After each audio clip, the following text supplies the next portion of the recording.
Course number 8 gander school and society मधला आपण घटक नंबर 2 बघत आहोत. लिंगभाव अभ्यास, गेंडर स्टडीज. त्याच्यामधला अ घटक आहे स्त्री अभ्यासाकडून लिंगभाव अभ्यासाकडे. आता या ठिकाणी आपण या घटकाचा अभ्यास करणार आहोत. त्या घटकामध्ये तुम्हाला दिसून आलं असेल की स्त्री अभ्यासाकडून लिंगभाव अभ्यासाकडे. या लिंगभावाचा अभ्यास करत असताना या लिंगभावाचा उदय कसा झाला हे पाहणं आपल्याला गरजेचं आहे. कारण उदय कसा झाला हे पाहत असताना या स्त्रियांच्या बाबतीमधल्या ज्या काही चळवळी झालेल्या आहेत या सगळ्याच चळवळींचा संदर्भ आणि त्या चळवळींचा विचार आपल्याला करणं गरजेचं आहे. मग स्त्रियांनी स्वातंत्र्यासाठी सतत दिलेल्या लढ्यांमधून या लिंगभाव अभ्यासाचा उदय झाल्याचे आपल्याला दिसून येते. मी या घटकामध्ये आपण लिंगभाव अभ्यास याचा अभ्यास करणार आहोत आणि त्याही अगोदर आपल्याला पाहावं लागेल की महिला सक्षमीकरण जे आपण केलेलं आहे किंवा होत आहे अशा वेळेला त्यामध्ये शासनाचे प्रयत्न असतील, विविध आयोगांच्या शिफारसी असतील, तसेच या स्त्री अभ्यासाकडून लिंगभाव अभ्यासाकडे एकूण झालेली जी वाटचाल आहे ही वाटचाल कशी झाली या सगळ्यांचीच माहिती आपण या घटकांमधून अभ्यासणार आहोत. मग स्त्री अभ्यासाकडून लिंगभाव अभ्यासाकडे हा घटक बघत असताना भारत देशामध्ये स्त्रियांच्या बाबतीमध्ये अनेक चळवळी झाल्या. कारण स्त्रियांच्यावरती होणारे अन्याय, अत्याचार, तिला हीन लेखणं, त्याचबरोबर निकृष्ट प्रतीचा दर्जा तिला देणं या सगळ्याच गोष्टी आपल्याला इतिहासामधून परिचयाच्या आहेत. 19व्या आणि 20व्या शतकामध्ये जी सुधारणा झाली ही सुधारणा होत असताना सामाजिक स्तरावरती अनेक समाज सुधारक या ठिकाणी पुढे आलेले आहेत आणि त्यांनी स्त्रियांच्या बाबतीमध्ये ही जी चळवळ आहे, मग स्त्री मुक्ती असेल, स्त्री सबलीकरण असेल किंवा या स्त्रीला एक चांगल्या प्रकारचा दर्जा मिळवून देणं असेल, या सगळ्याच गोष्टींच्या दृष्टिकोनातून त्यांनी काय केलेलं आहे, या चळवळी केलेल्या आहेत. आणि खऱ्या अर्थाने भारतामध्ये या स्त्रियांच्या बाबतीमध्ये ज्या अनिष्ट रूढी होत्या, अनिष्ट परंपरा होत्या, त्याचबरोबर जाचक अटी त्यांच्यावरती घातलेल्या होत्या, काही निर्बंध घातलेले होते, अशा ज्या प्रथा होत्या त्या जवळजवळ बंद झालेल्या आपल्याला दिसून येतात. प्रामुख्याने जर आपल्याला या सगळ्यांचा विचार करायचा झाला तर आपल्याला निश्चितपणाने सांगता येईल की सतीची चाल ही बंद केली. विधवा विवाह जे त्या ठिकाणी म्हणजे लहान वयामध्ये मुलींची लग्न झाल्यानंतर, विधवा झाल्यानंतर त्यांचं जीणं जे होतं किंवा जगणं जे होतं ते अतिशय घातक असं होतं की तिला मृत्यूला ती कशी काय सामोरं जाईल अशा पद्धतीचं वातावरण त्या ठिकाणी आपल्याला दिसून येतं. आणि मग ह्या सगळ्या ज्या अटी आहेत किंवा निर्बंध आहेत हे सगळं जवळजवळ काय केलेलं आहे, या समाज सुधारकांनी पुढे होऊन पुढाकार घेऊन या बंद केलेल्या आहेत. या स्त्री शिक्षणाच्या प्रसारामुळं अनेक क्षेत्रांमध्ये आपल्याला नेत्रदीपक यश संपादित केलेल्या महिला आणि त्यांची जी यादी आहे ती आज प्रचंड प्रमाणामध्ये वाढलेली दिसून येते. कारण सर्वच क्षेत्रामध्ये आज स्त्रियांनी आपलं पाऊल भरभक्कमपणे या ठिकाणी काय केलेलं आहे, रोवलेलं आपल्याला दिसून येतं.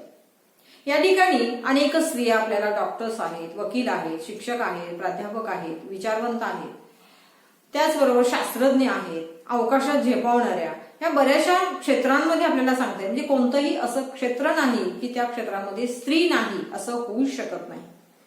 भारतामध्ये स्त्रियांसाठी अनेक संघटना सुद्धा पुढे आल्या आणि त्यांनी काय केलं या संघटनाने की कल्याणकारी योजना या ठिकाणी काय केल्या, राबवल्या.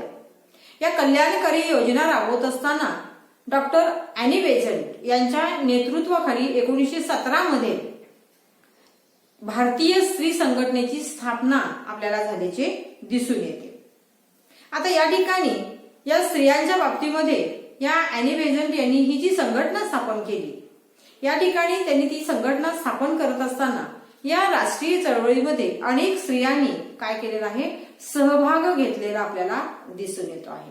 कारण एक तर स्वतःचं स्वातंत्र्य, त्याचबरोबर स्वतःचे हक्क, राजकीय हक्क हे सगळं मिळवण्यासाठी मात्र स्त्रियांना फार मोठ्या प्रमाणामध्ये बलिदान द्यावं लागलेलं आहे, लढा द्यावा लागलेला आहे, संघटना उभ्या कराव्या लागल्या, चळवळ या ठिकाणी घ्यावी लागली आणि या सगळ्या ज्या गोष्टी आहेत ह्या सगळ्या गोष्टी आपल्याला या ठिकाणी ह्या स्त्रियांच्यासाठी आपल्याला करणं गरजेचं होतं. अगदी आपल्याला जर बघायचं झालं की त्यांना शिक्षण सुद्धा देणं उचित मानलं जात नव्हतं, कारण स्त्रियांचं जग किंवा स्त्रियांचं कार्यक्षेत्र हे फक्त आणि फक्त चूल आणि मूल एवढ्या पुरतच मर्यादित आहे असं त्यांच्यावरती बिंबवण्यात आलेलं होतं. आणि मग अशा वेळेला 80च्या दशकामध्ये मात्र ही स्त्रीवादी चळवळ जी आहे ती अतिशय विस्तारित आणि व्यापक अशा प्रकारे होत गेल्याची किंवा वाढलेली आपल्याला दिसून येते. मग आता ह्या स्त्री अभ्यास कसा करायचा किंवा तिचं महत्व कसं पटवून द्यायचं याच्यासाठी त्यांनी काय केलं तर पथनाट्यांचं आयोजन केलं, गाणी, विविध गोष्टींचं किंवा विविध प्रसंगाचं प्रदर्शन करणं, त्याचबरोबर नियतकालिके आहेत यासारख्या सगळ्याच माध्यमांचा त्या ठिकाणी त्यांनी काय केला वापर केला. या काळामध्ये स्त्री अभ्यासाचं महत्व मोठ्या प्रमाणावरती वाढलेलं आपल्याला दिसून येतं. आता ही स्त्रीवादी सैद्धांतिक ज्ञानाच्या निर्मितीची आवश्यकता आणि त्यामधील रस वाढल्याने आणि अनेक ठिकाणी आपल्याला काय झालं की या स्त्रियांच्या बाबतीतली जी काही अभ्यासाची केंद्र होती ती केंद्र या ठिकाणी वाढवलेली दिसून येतात.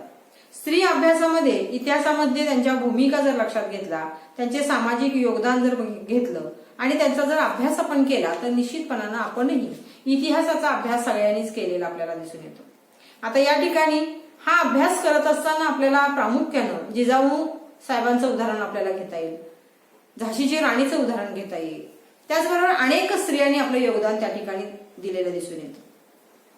मग प्रश्न निर्माण होतो की स्त्रियांचं सबलीकरण करणं आणि त्याच्यासाठी संघटना, चळवळी, योजना कार्यान्वित करणं का गरजेचं होतं, का पडलं, आपल्याला का गरज पडली, तर स्त्रियांनी स्वतःचं स्वातंत्र्य जपलं नाही, या ठिकाणी त्यांनी लक्ष दिलं नाही. कारण पुरुष प्रधान संस्कृतीमध्ये या ठिकाणी स्त्रियांना बोलण्याचं स्वातंत्र्य नव्हतं, मत मांडण्याचं स्वातंत्र्य नव्हतं आणि त्याच्यामुळे स्त्री थोडीशी मागे पडली. आणि म्हणून या ठिकाणी आपल्याला काय करावं लागलं, वेगवेगळ्या संघटना, वेगवेगळ्या चळवळी, वेगवेगळे आयोग या शिक्षणाच्या संदर्भामध्ये पुढे आणावे लागले. अगदी जर आपल्याला उदाहरण घ्यायचं झालं तर महात्मा फुले यांनी किती प्रमाणामध्ये कष्ट सोसलं आणि सावित्रीबाईंना पहिल्या शिक्षिकेचा मान कशा पद्धतीनं मिळवला त्यांनी किंवा त्यांनी कशा पद्धतीनं या ठिकाणी समाजाबरोबर लढा कसा दिला हेही आपल्याला ज्ञात आहे. आता ह्या स्त्रियांशी निगडीत अशा काही घटकांचा विचार या स्त्री अभ्यासामध्ये आपल्याला दिसून येतो. त्याच्यामध्ये पहिलंच होतं की स्त्री शिक्षित झाली पाहिजे आणि म्हणून पहिला घटक त्यांनी घेतलं की स्त्रियांना शिक्षण, दुसरा दिला स्त्रियांचे प्रश्न, तिसरा आहे स्त्रियांच्या संघटना, चौथा आहे स्त्रियांचं संरक्षण आणि पाचवा आहे स्त्रियांचं सक्षमीकरण आणि सहावा लास्ट मुद्दा आहे की स्त्रियांचं समाजातील योगदान. आता जेव्हा आपण स्त्रियांच्या बाबतीतला शिक्षणाचा मुद्दा घेतला की जेव्हा ती स्त्री शिक्षण घेईल, कारण शिक्षण असं शस्त्र आहे की ते जर आपल्या हातात आलं की आपण जगावरती राज्य करू शकतो असं म्हटलं जातं. आणि मग स्त्री सुद्धा एक कुटुंब चालवते, पूर्ण या कुटुंबाची जी काही सगळ्याच गोष्टी असतील ती जबाबदारी पेलण्याचं काम स्त्री करू शकते. तर निश्चितपणानं स्त्री जर शिक्षित झाली तर अखंड कुटुंबच नव्हे तर निश्चितपणानं समाज आणि राष्ट्र याची उन्नती झाल्याशिवाय राहत नाही. आणि म्हणून अनेक विचारवंतांनी या ठिकाणी म्हटलेलं आहे की ज्या घरामध्ये स्त्रियांना पूजलं जातं त्या ठिकाणी लक्ष्मी आणि सरस्वतीचा निश्चितपणानं वास असतो. आणि म्हणून स्त्रियांना शिक्षण देणं या बाबतीमध्ये पहिला घटक त्यांनी या ठिकाणी घेतलेला दिसून येतो की स्त्री शिक्षण आणि त्या स्त्री शिक्षणामुळं आपल्याला काय होतं या सगळ्यांमध्येच सुधारणा करता येते, सुजाणता आणता येते आणि त्यामुळं एक चांगल्या प्रकारचा समाज या ठिकाणी निश्चितपणानं घडू शकतो. दुसरं आहे की स्त्रियांचा प्रश्न. आता जिथं जिथं घर आहे तिथं तिथं स्त्री आहेत आणि तिथले तिथे प्रश्न आहेत. मग ज्या घरामध्ये प्रश्न आहेत ते दुसऱ्या घरामध्ये असतील असं नाही आणि म्हणून हे जे प्रश्न आहेत ते त्या घराशी संबंधित, त्या समाजाशी संबंधित या ठिकाणी स्त्रियांचे प्रश्न आहेत. आणि मग त्याची जी झळ असेल ही कमी अधिक असेल पण स्त्रियांचे प्रश्न असणार आहेत आणि ह्या सगळ्या प्रश्नांचा सुद्धा विचार या ठिकाणी स्त्रियांशी निगडीत अशा या स्त्री शिक्षणाच्या दृष्टिकोनातून या ठिकाणी घेतलेला दिसून येतो. आता स्त्रियांच्या संघटना, मगाशीच आपण म्हटलं की या ठिकाणी अनेक समाज सुधारकांनी चळवळी केल्या, अनेक स्त्रिया या ठिकाणी पुढे आल्या, त्यांनी संघटना तयार केल्या.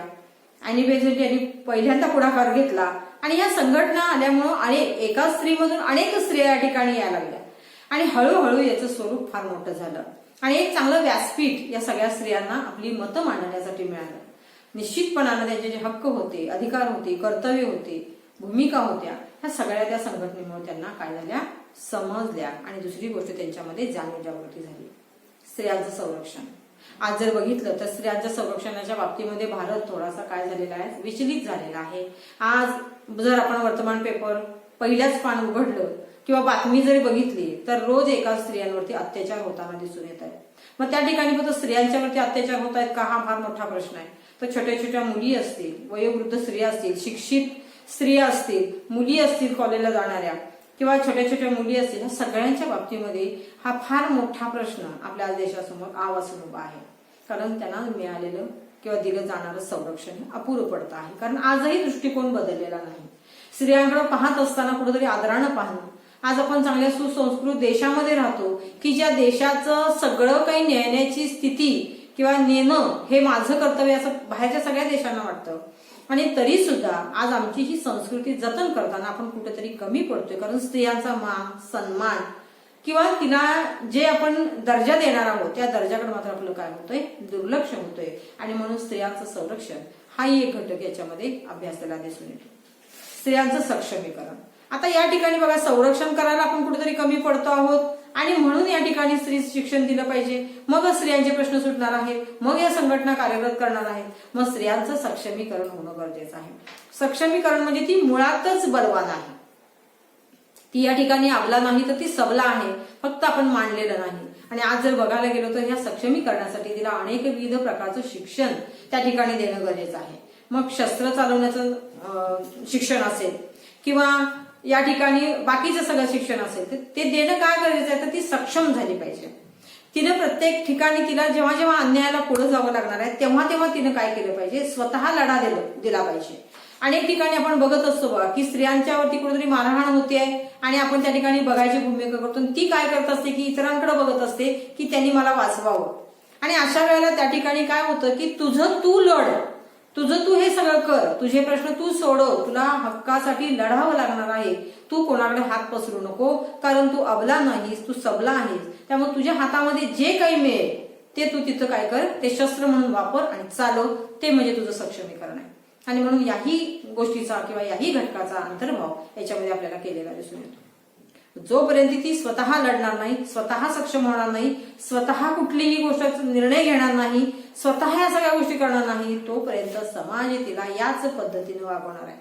आणि म्हणून या ठिकाणी जरी आपण म्हणलो की समान दर्जा दिलेला आहे, समान पातळीवरती सगळ्या गोष्टी आहेत, सगळ्या गोष्टी समान आहेत तिच्याकडे, पण तरी सुद्धा ती त्याचा वापर का करत नाही याचंही उत्तर तिने द्यावं. हा एक मोठा प्रश्न आपल्याकडे की सक्षम तू हो. निश्चितपणानं तुला देवाने हात दिलेला आहे. ज्या ज्या गोष्टीचा तुला त्या त्या ठिकाणी जेव्हा जेव्हा अन्याय होईल त्या त्या गोष्टीचा जिथं तुम्हाला उपयोग करता येईल त्या सगळ्या गोष्टीचा शस्त्र म्हणून उपयोग कर. काही वेळेला तोंडांचा उपयोग कर, काही वेळेला हाताचा उपयोग कर, काही वेळेला पायांचा उपयोग कर.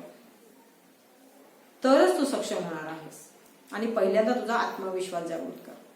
आता पुढचा मुद्दा येतो स्त्रियांचे समाजातील योगदान.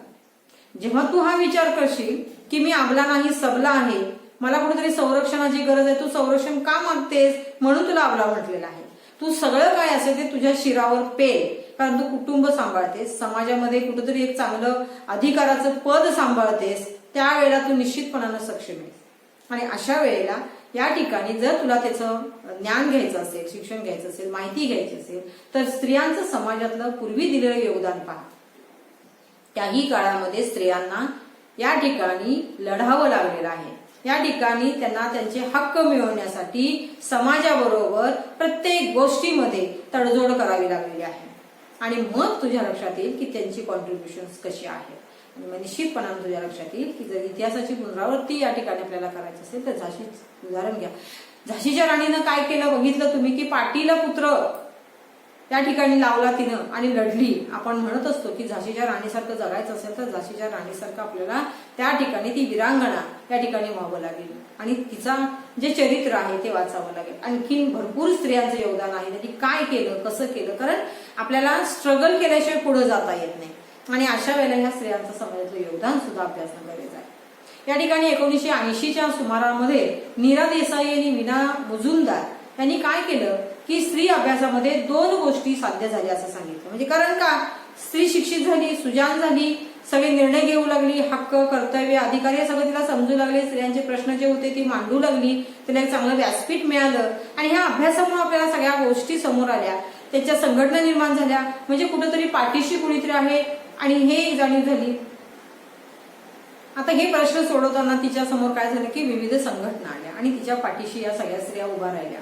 दुसरं आहे की तिचं संरक्षण ती स्वतः करू लागली, सगळ्या गोष्टींचं तिनं ज्ञान घेतलं, ते शिक्षण घेतलं आणि ह्या अभ्यासामुळे एक चांगला फायदा झाला असं या ठिकाणी देसाई आणि मुजुमदार यांनी सांगितलं की लिंगभाव आधारित विषमता जी आहे ही विषमता संदर्भामध्ये प्रचलित प्रभावी विचारसरणी आणि दृष्टिकोन बदलण्यासाठी एक चांगलं साधन मिळालं म्हणजे स्त्रियांचा अभ्यास. स्त्री शोषणाबाबत जाणीव जागृती निर्माण करण्यात शिक्षण संस्थांची मौलिक मदत होऊ शकते ही पण जाणीव झाली. स्त्री अभ्यासामधून आज संशोधन आणि प्रत्यक्ष कृती यातील परस्पर संबंध दृढ करण्याचं काम सुद्धा आज होताना दिसत आहे.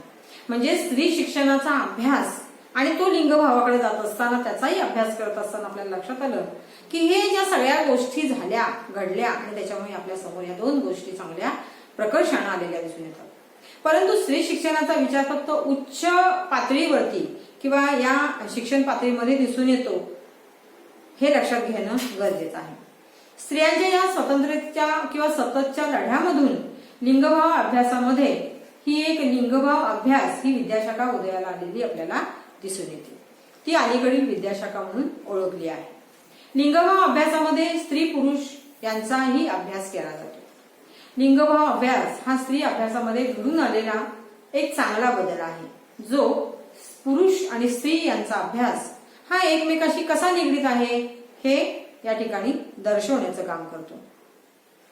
लिंगभाव अभ्यासामध्ये राजकीय, शैक्षणिक, कौटुंबिक, साहित्यिक, सामाजिक या सगळ्या विविध क्षेत्रांमध्ये लिंगभाव समानता आणण्यावरती आपल्याला भर दिलेला दिसून येतो.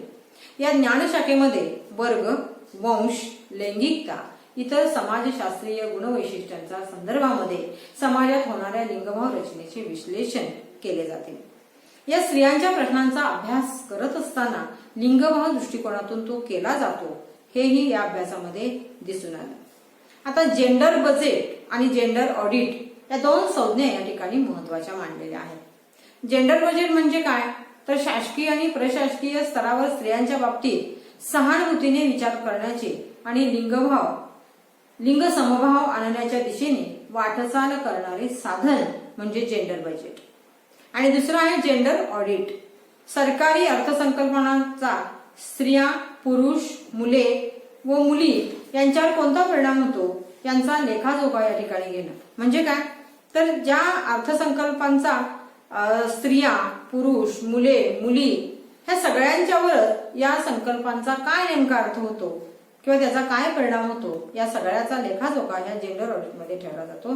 तर आज आपण या ठिकाणी लिंगभाव स्त्री अभ्यासाकडून लिंगभाव अभ्यासाकडे या घटकाचा अभ्यास आपण या ठिकाणी केलेला आहे. बी, लिंगभाव आणि या संदर्भातील सिद्धांत किंवा उपपत्ती. लिंगभाव सामाजिकीकरण, सिद्धांत किंवा उपपत्ती. प्रकर्षण हा आपण उपपत्ती म्हणूनच घेत असतो. Gender socialisation theory. प्रत्येक व्यक्ती समाजाशिवाय राहू शकत नाही, जगू शकत नाही. त्याच पद्धतीने ती कोणतंही कार्य समाजाशिवाय करू शकत नाही. कारण व्यक्तीला जन्मापासून समाजाचं वेगवेगळ्या गोष्टींसाठी आपल्याला मार्गदर्शन मिळत असतं. त्याचबरोबर फक्त मार्गदर्शन नाही तर सहकार्य सुद्धा मिळत असतं. आणि म्हणून सामाजिकीकरण ही निरंतर चालणारी प्रक्रिया आहे, तशी ती अखंड चालणारी सुद्धा प्रक्रिया आहे असं म्हटलं जातं. कारण समाज प्रत्येक व्यक्तीची काळजी घेत असतं, त्याचं संगोपन करत असतं आणि अशा वेळेला त्यामधूनच सामाजिकीकरणाची सुरुवात आपल्याला झालेली दिसून येते. या सामाजिकीकरणामुळे व्यक्तीच्या नैसर्गिक मूळ प्रवृत्तींना नियंत्रित ठेवण्याचं काम समाज करतो, ज्यामुळे व्यक्ती स्वतःची ओळख या ठिकाणी निर्माण करून आपली एक सामाजिक भूमिका, अभिवृत्ती, विचार, त्याचबरोबर या ठिकाणी समजुती, मूल्ये, श्रद्धा, परंपरा, आदर्श यासारख्या अनेक सामाजिक कौशल्यांची प्रत्येक गोष्ट आत्मसात करून ती योग्य पद्धतीनं अंमलात आणण्याचा प्रयत्न तो करत असतो. त्याचबरोबर सामाजिकीकरण प्रक्रियेमध्ये ज्ञान, भाषा, सामाजिक कौशल्य, मूल्य संपादन करून समुदाय किंवा गटामध्ये एकात्म होण्याची आपली भूमिका तो निर्माण करण्याचा सतत आटोकाट प्रयत्न करत असतो. व्यक्तिगत भूमिकेला या ठिकाणी गालबोट लागणार नाही याचीही तो काय करत असतो, सतत काळजी घेत असतो, कारण तो समाजामध्ये राहत असतो. व्यक्ती समाजात जगत असताना अनेक समस्या निर्माण होतात. यासाठी सामाजिक नियंत्रण आवश्यक आहे आणि हे नियंत्रण सामाजिकीकरणामधूनच प्रभावी होते असं म्हटलं जातं. आणि म्हणून आज आता आपण एक व्याख्या बघू या ठिकाणी, सामाजिकीकरणाची व्याख्या. सामाजिक नियंत्रण आवश्यक असते. हे नियंत्रण सामाजिकीकरणातूनच या ठिकाणी प्रभावी होते. आता पहिली व्याख्या आहे, अध्ययनाची, शिकण्याची अशी प्रक्रिया ज्यात गटातील आंतरक्रिया आणि समाजातील आदर्श शिकून ते सुद्धा स्वतःमध्ये विकसित केले जातात, त्याला आपण काय म्हणत असतो, सामाजिकीकरण. या ठिकाणी it is a learning process in which group interact and learn. Social norms also develop his or her self. He Horton यांनी व्याख्या केलेली आहे. गस्किन अँड गस्किन यांची पुढील व्याख्या आपण बघत आहोत. Socialisation is a process by which an individual learns the behaviors, values of others that enable him to take on particular roles in society. ज्या प्रक्रियेद्वारा व्यक्ती सामाजिक वर्तन प्रकार, मूल्ये व इतरांच्या अपेक्षा आत्मसात करते व समाजातील आपल्या विशिष्ट भूमिका पार पाडण्यास समर्थ बनते, त्या प्रक्रियेला सामाजिकीकरण प्रक्रिया असे म्हणतात. आता ह्या ज्या व्याख्या आहेत, वरील व्याख्यावरून आपल्याला असा निष्कर्ष यामध्ये निघतो, तो म्हणजे सामाजिकीकरण अशी प्रक्रिया आहे ज्याद्वारे व्यक्ती समाजात स्वतःला जुळवून घेतेच, शिवाय स्वतःची भूमिका अधिक चांगली करण्याचा प्रयत्न करते आणि त्यामधून एक चांगला सामाजिक दर्जा प्राप्त करण्याचाही ती काय करत असते, आटोकाट प्रयत्न करत असते. सामाजिक प्रक्रियेतील जीवनातील एक सगळ्यात महत्वाची प्रक्रिया म्हणजे सामाजिकीकरण होय. या ठिकाणी सामाजिक जीवनाची कल्पना सामाजिकीकरणाशिवाय पूर्ण आपल्याला करता येऊ शकत नाही. या सामाजिकीकरणातून मानवाची विविध वैशिष्ट्ये, भावना, विचार, अभिवृत्ती या सगळ्याच गोष्टींचा विकास या ठिकाणी होत असतो आणि यामधूनच विशिष्ट व्यक्तिमत्व हे जन्माला येत असते. ते व्यक्तिमत्व वैयक्तिक कृती, भावना यामधून विशेष वैशिष्ट्यावरून लक्षात येतात. व्यक्तिमत्वाचा प्रमुख आणि महत्वाचा गाभा म्हणजे स्व, म्हणजे सेल्फ. बालवयापासून तो कसा तयार होतो, तो पूर्ण जीवनभर त्यामध्ये बदल आणि सुधारणा कशी होत जाते, या सगळ्यांचाच एकत्रित अभ्यास अनेक समाजशास्त्रज्ञांनी, मानसतज्ञांनी आपल्याला केलेला दिसून येतो. यामध्ये जॉर्ज सिगमंड चार्ल्स या तज्ञांनी या सगळ्याच गोष्टीचा विशेष अभ्यास केलेला आपल्याला दिसून येतो आणि या ठिकाणी त्यांनी काय केलेलं आहे, या सामाजिकीकरणाची उपपत्ती मांडलेली आहे. मग पहिले तज्ञ कोण आहेत, तर चार्ल्स हॉर्टन कुले, दुसरा आहे जॉर्ज हर्बर्ट मीड आणि तिसरी आहे सिगमंड फ्राइड यांची उपपत्ती. त्यातली पहिली आपण बघत आहोत, चार्ल्स हॉर्टन कुले.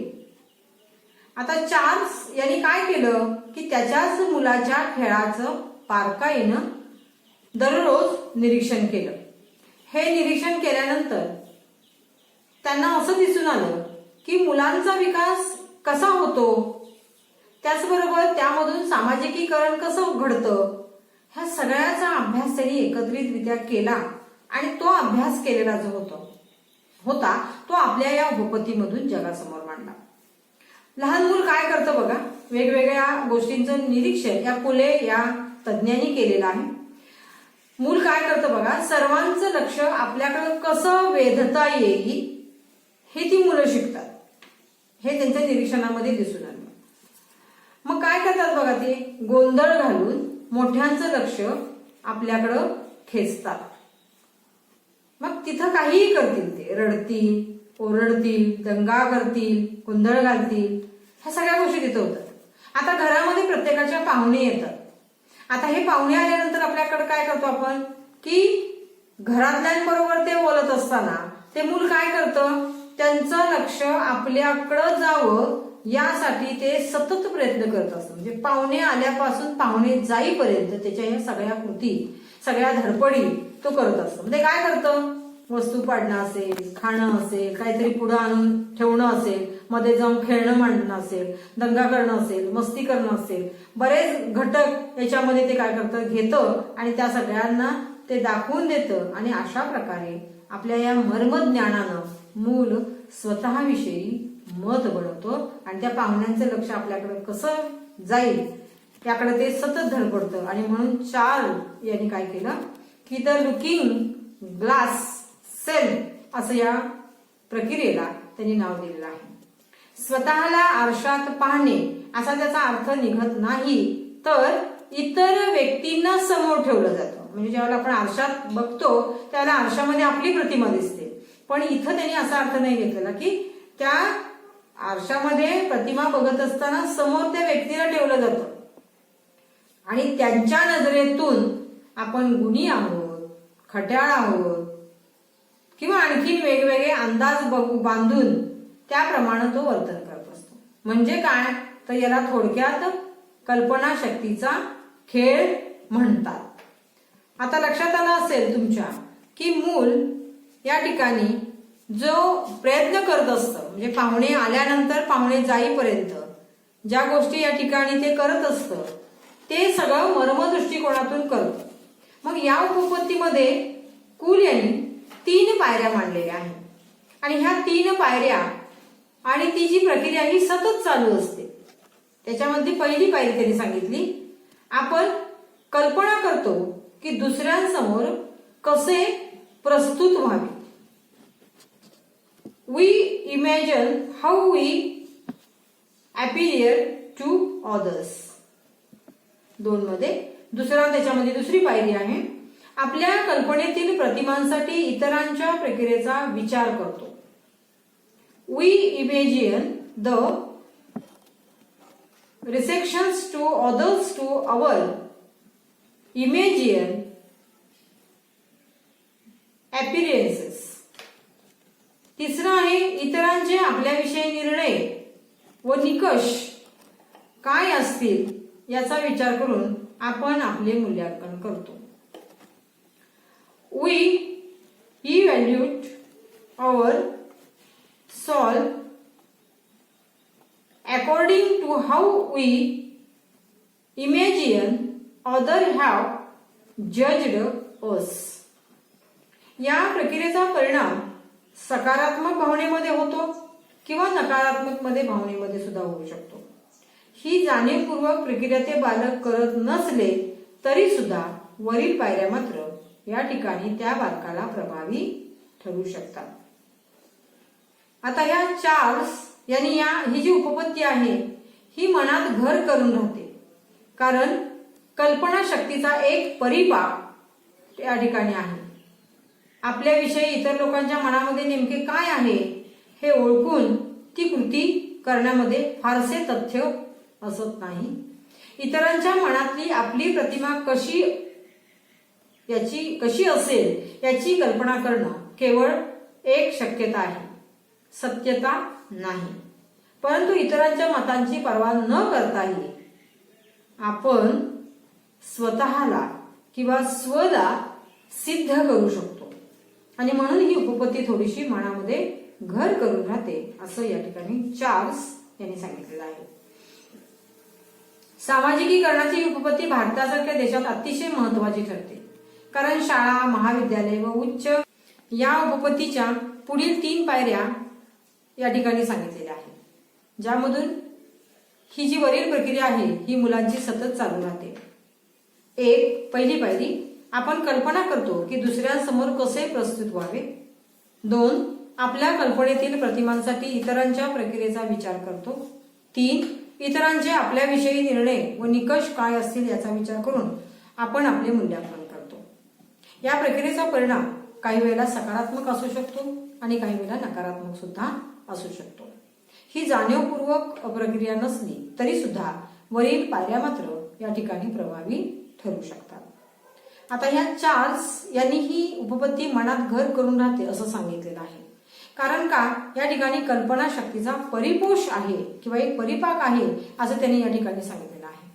म्हणजे काय, तर आपल्याविषयी इतर लोकांच्या मनामध्ये नेमके काय आहे हे ओळखून कृती करण्यात फारसे तथ्य नाही, तर इतरांच्या मनातील आपली प्रतिमा कशी आपण पूर्ण करू शकतो याची कल्पना शक्तीचा एक परिपोष किंवा परिपाक आहे असं त्यांनी सांगितलेलं आहे. आपल्याविषयी इतर लोकांच्या मनात नेमके काय आहे हे ओळखून कृती करणं त्यामध्ये काही फारसं तथ्य नाही, पण इतरांच्या मनातील आपली जी प्रतिमा आहे ती कशी आहे याची कल्पना करणं केवळ एक शक्यता आहे, सत्यता नाही. परंतु इतरांच्या मतांची पर्वा न करता सुद्धा आपण ही काय करू शकतो, न करता सुद्धा आपण काय करायचं आहे की स्वला सिद्ध करायचं आहे. ते ह्या उपपत्तीमध्ये सांगितलेलं आहे. सामाजिकीकरणाची ही उपपत्ती भारतासारख्या देशामध्ये अतिशय लोकप्रिय किंवा महत्वाची आहे. कारण का, तर शाळा महाविद्यालय उच्च महाविद्यालयात मोठा उपयोग होऊ शकतो. कारण भारत देशामध्ये परंपरावाद, चारित्र्यास महत्व, मूल्यांची जोपासना यामध्ये केली जाते. यासारख्या परिस्थितीमध्ये इतरांच्या मनाप्रमाणे आपल्यातला स्व आणि त्या स्वला उभं करणं आणि त्यातून व्यक्तिगत विकास घडवून आणणं हे आपल्याला या ठिकाणी या उपपत्तीमध्ये शक्य होत आहे. उदाहरणार्थ, शाळेमध्ये जे शिक्षक आहेत ते काय करत असतात, मुलांकडून वेगवेगळ्या अपेक्षा ठेवत असतात आणि मग या अपेक्षांना तडा जाऊ नये याची काळजी या ठिकाणी घेतली जाते आणि त्या प्रकारचं वर्तन किंवा त्या प्रकारची कृती करण्याचा प्रयत्न सतत केला जातो. प्रशिक्षणावेळी याचा फायदा होतो. म्हणून भारतामध्ये ही जी उपपत्ती आहे ही अतिशय लोकप्रिय असलेली आपल्याला या ठिकाणी निश्चितपणानं दिसून येते. आता तुमच्या लक्षात आलं असेल की चार्ल्स यांनी जी उपपत्ती सांगितली आणि त्यातून त्याचं सामाजिकीकरण कसं होतं आणि हे सामाजिकीकरण होत असताना त्यांना आपली स्वची प्रतिमा या ठिकाणी कशा प्रकारे मांडलेली आहे. आता 2 नंबरचा आहे उपपत्ती जॉर्ज हर्बर्ट मीड यांनी मांडलेली आहे. यांनी सामाजिक मानसशास्त्रीय उपपत्ती मांडली. या ठिकाणी तुम्हाला ऑब्जेक्टिव्ह प्रश्न सुद्धा या पद्धतीचा विचारला जाऊ शकतो. या उपपत्तीमध्ये मन म्हणजे माइंड आणि स्व म्हणजे सेल्फ आणि त्याचबरोबर सोसायटी म्हणजे समाज या तिन्हीचा संबंध या सामाजिकीकरणाच्या उपपत्तीशी जोडलेला आपल्याला दिसून येतो. जॉर्ज हर्बर्ट मीड यांच्यामध्ये स्वची संकल्पना सर्वच व्यक्तीवरती समान परिणाम घडवून आणू शकत नाही. जी व्यक्ती जवळची आहे त्याच व्यक्तीवरती आपला प्रभाव आपल्या इच्छेप्रमाणे पडेल असेही नाही, पण ज्या व्यक्ती आपल्याला अधिक जवळच्या आहेत त्याच व्यक्ती आपल्यासाठी प्रमाण असतात. उदाहरणार्थ याच्यामध्ये आपले आई वडील, त्याचबरोबर घरातले इतर सदस्य, शिक्षक आणि मित्रपरिवार. आता व्यक्तींकडे विचार करणं आणि भाषा या 2 क्षमता अतिशय महत्वाच्या मानलेल्या आहेत. या संभाषणामुळे व्यक्ती काय करते की ही जी क्षमता आहे या क्षमतेचा वापर इतरांच्या विचारांसाठी, कल्पनांसाठी, वर्तनांसाठी ती करत असते. त्याचबरोबर हा जो विचार आहे या विचाराच्या क्षमतेमुळे सुद्धा ही जी विशिष्ट भूमिका आहे ती व्यक्ती काय करत असते, पार पाडत असते. आणि म्हणून विचार करणं आणि भाषा या 2 महत्वाच्या क्षमता त्या व्यक्तीकडे आहे. आता मानवाची भूमिका वाढवण्याच्या क्षमतेमुळे 2 बाबी आपल्या लक्षात येतात. 1 निष्कर्ष काढणं आणि 2 पायऱ्यांची प्रक्रिया लक्षात घेणं. आता या 2 पायरींवरती आधारित या जॉर्ज हर्बर्ट मीड यांनी काय केलेले आहे, उपपत्ती मांडलेली आहे. त्यांनी काही स्टेज सांगितलेले आहेत, त्या बघूया. पहिली स्टेज खेळ आणि युक्ती. लहान बालक हे वर्तन करत नाही. किशोर किंवा कुमार अवस्थेतील मूल हे वर्तन करते. एखाद्याचे वर्तन आदर्श मानते. उदाहरणार्थ आई, वडील, मित्र, शेजारी आणि ह्या त्यांच्या सगळ्या कृती पाहून त्या भूमिका ते स्वतः करत असते आणि मग याच्यामध्ये त्या सगळ्यांच्या वर्तनाला ते आदर्श मानते. मग याच्यामध्ये परत कोण येतं? आई, वडील, मित्र, शेजारी, शिक्षण आणि त्यांच्या ज्या कृती आहेत या कृती पाहून त्या भूमिका ते करत असतात. यासाठी अनुकरण करणं, खेळाच्या माध्यमातून कृती किंवा त्यांचा विचार करणं आणि त्या गोष्टी सगळ्या अंगीकारणं, म्हणजे खेळ या वयोगटामध्ये खेळले जातात त्या खेळांच्या माध्यमातून त्या ज्या होणाऱ्या कृती आहेत, विचार आहेत, त्या सगळ्या त्याच्या अंगी काढल्या जातात. मग जे खेळ या वयोगटामध्ये खेळले जातात त्या कल्पनांप्रमाणे ते खेळ असतात. उदाहरणार्थ, आई बाबा रागवलेले आहेत, आई काळजी करते किंवा यातून त्याला सामाजिकीकरणाचे धडे मिळतात आणि त्यामधून तो शिकतो. म्हणजे प्रत्येक घरामध्ये जर उदाहरण घ्यायचं झालं तर प्रत्येकाच्याच घरांमधले बाबा थोडेसे रागावलेले किंवा थोडेसे शिस्तबद्ध असतात आणि आई काय करते की मूल जर थोड्या वेळानं घरी आलं तर लगेच आई काळजी करायला सुरुवात करते. म्हणजे त्यातून ते शिकतं की कोणाकडे कोणती भूमिका आहे आणि त्याच्यातून ते काय शिकायचं आहे. म्हणजे रोल त्याच्यातून समोर आला आणि त्याला सामाजिकीकरणाचा पहिला धडा त्या ठिकाणी मिळतो. असं ह्या पहिल्या स्टेजवरती या ठिकाणी मीड यांनी सांगितलेलं आहे. आता दुसरी स्टेज काय आहे तर या पायरीवरती भाषा शुद्ध बोलणं आणि ती शुद्ध बोलण्याची जी प्रक्रिया आहे ती क्षमता अधिक वाढवणं हे दुसऱ्या स्टेजमध्ये त्यांनी सांगितलेलं आहे. आता हे जे खेळ आहेत किंवा तेथील भूमिका आहेत ह्या थोड्याशा पहिल्या स्टेजपेक्षा वेगळ्या आहेत. मग उदाहरणार्थ याच्यामध्ये शाळा खेळत असताना आपल्या मॅडम असतील किंवा सर असतील यांच्या भूमिका करणं आणि त्याचबरोबर भाषा, संकल्पना, अभिवृत्ती, वेगवेगळी मूल्य याचं एक चांगल्या पद्धतीचं एक सामाजिक वर्तुळ त्याच्यामध्ये तयार करणं. थोडक्यात काय तर या गटातील त्या समाजातील जी काही मूल्य आहेत त्यांची रचना करायचं, त्यांचं स्वरूप एक समान करायचं आणि याला मीड यांनी काय केलेलं आहे, महत्व दिलेलं आहे. यातून सुद्धा सामाजिकीकरण घडत असते. म्हणजे उदाहरणार्थ आपल्या मॅडम कशा पद्धतीने शिकवतात, कशा पद्धतीने विषयाची मांडणी करतात, भाषाशैली कशी उपयोगामध्ये आणतात किंवा बऱ्याचशा गोष्टी त्याच्यामध्ये असतात आणि त्या भूमिका ते मूल काय करत असतं याच्यामध्ये आपल्यामध्ये घेत असतं आणि ती क्षमता अधिक वाढवत असतं. आता आपण ह्या दोन स्टेज ह्या मीड यांनी सांगितलेल्या बघितल्या. म्हणजे आत्ताचं जे आपल्याला ह्या सगळ्या उपपत्तीमध्ये जॉर्ज मीड यांनी सांगितलेल्या या सगळ्या गोष्टी आपण आता अभ्यासलेल्या आहेत की ज्या सामाजिक मानसशास्त्रीय उपपत्तीमध्ये त्यांनी मांडलेल्या आहेत. तिसरी आहे सिग्मंड फ्रॉइड यांनी मानसिकदृष्ट्या अस्वस्थ महिला पेशंटचे निदान केलेलं आहे आणि ते करत असताना त्यांच्या मानवी वर्तनामधले जे काय अवबोध आहेत, प्रेरणा आहेत त्यातून ही एक संकल्पना त्यांनी मांडलेली आहे. वर्तनातून व्यक्तीच्या व्यक्तिमत्वाचा अंदाज करता येतो. या व्यक्तिमत्व विकासात बाल्यावस्थेतील जे काही अनुभव आहेत ते आधारभूत असतात. लैंगिकता आणि राग यासारख्या भावनांवरती नियंत्रण ठेवण्यासाठी समाजाचा दबाव असतो. या प्रदर्शित करण्यासाठी काही नियम, नीती पाळणं गरजेचं असतं. समाज मान्यतेप्रमाणे आपल्याला जर राग व्यक्त करता आला नाही तर ती व्यक्ती आहे किंवा तिच्या व्यक्तिमत्वामध्ये अस्वस्थता निर्माण झालेली आपल्याला दिसून येते आणि मग ती गोष्ट सामाजिकीकरणामध्ये अडथळा येते. मग सिग्मंड फ्रॉइड यांनी मनाच्या दोन भागांची कल्पना मांडली. एक जाणीव आणि दोन मज्जा संस्था. म्हणजे जे मानवाचं व्यक्तिमत्व आहे हे व्यक्तिमत्व सामाजिक अनुभवातून व्यक्त होत असते. जेव्हा या ठिकाणी त्यांनी ही संकल्पना मांडली आणि या मानवाच्या व्यक्तिमत्वाचे यातून त्यांनी 3 स्तर मांडले. म्हणजे मानवाचं जे वर्तन आहे हे वर्तन कशा पद्धतीनं तो अंगीकारतो आणि त्याचं व्यक्तित्व आणि व्यक्तित्वापासून व्यक्तिमत्वामध्ये तो कसा येतो त्याच्याकरिता त्यांनी 3 स्तर सांगितले.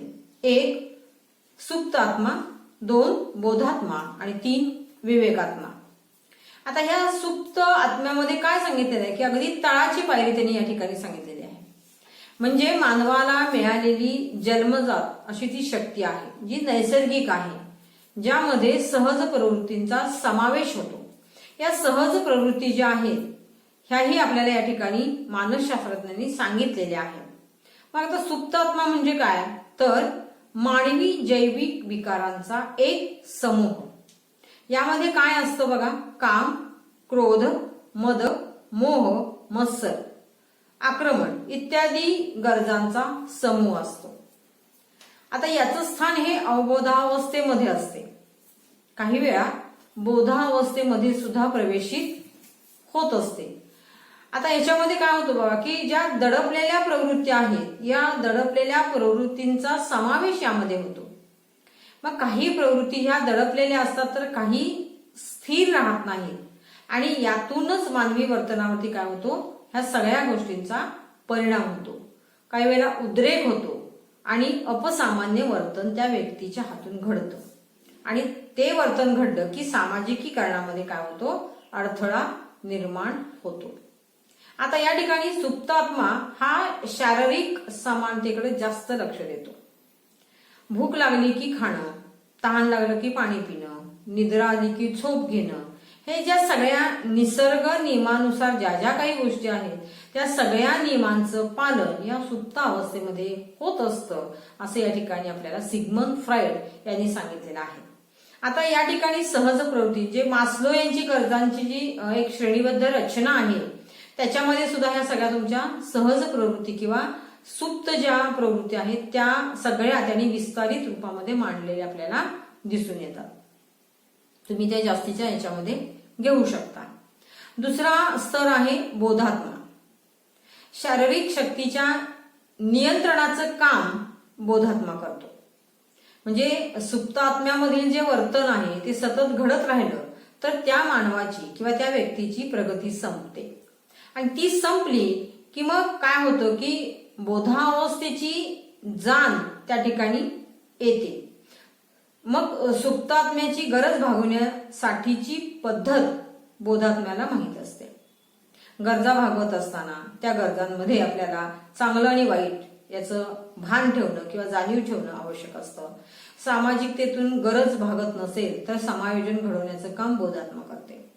म्हणजे उदाहरणार्थ आपल्याला काय करतं, ते जुळवून घ्यायला लावतं. म्हणजे तुमची जी सहज प्रवृत्ती आहे त्याला कुठेतरी नियंत्रित करण्याचं काम आणि नियंत्रित केल्यानंतर वर्तनामध्ये वेगळं काहीतरी येऊन त्याचा कुठेतरी विपरीत परिणाम त्याच्या व्यक्तिमत्वावर होऊ नये आणि म्हणून या ठिकाणी काय होतं की समायोजन करण्याचं काम बोधात्मा करते. मग आता याच्यामध्ये काय येईल, बोधात्मा निर्णय घेणे. निर्णय घेणं म्हणजे काय, भूक लागली, आता निर्णय काय घ्यायला होते बघा, भूक ही नैसर्गिक आपली शक्ती आहे किंवा आपली गरज आहे. मग आता या ठिकाणी बघा ही जी बोधात्मा आहे याच्यामधून निर्णय घ्यायला आपल्याला शिकवतो ते. आता उदाहरणार्थ भूक लागलेली आहे म्हणजे निश्चित आपण काय करतो, भूक लागली की आपल्याला जेवण केलं पाहिजे किंवा भूक लागली की आपण जेवलो पाहिजे. मग आता ही जी गरज भागवायची आहे, मग आता समजा तुम्ही काय केलं आहात की शाळेतून घरी निघालेला आहात किंवा कुठेतरी तुम्ही बाहेर गेलेला आहात आणि अशा वेळेला तुम्हाला तिथे कुठेतरी भूक लागल्यानंतर तुम्हाला कुठेतरी स्टॉल दिसतो एखाद्याचा आणि तो स्टॉल दिसला की तुम्हाला खाण्याची इच्छा होते.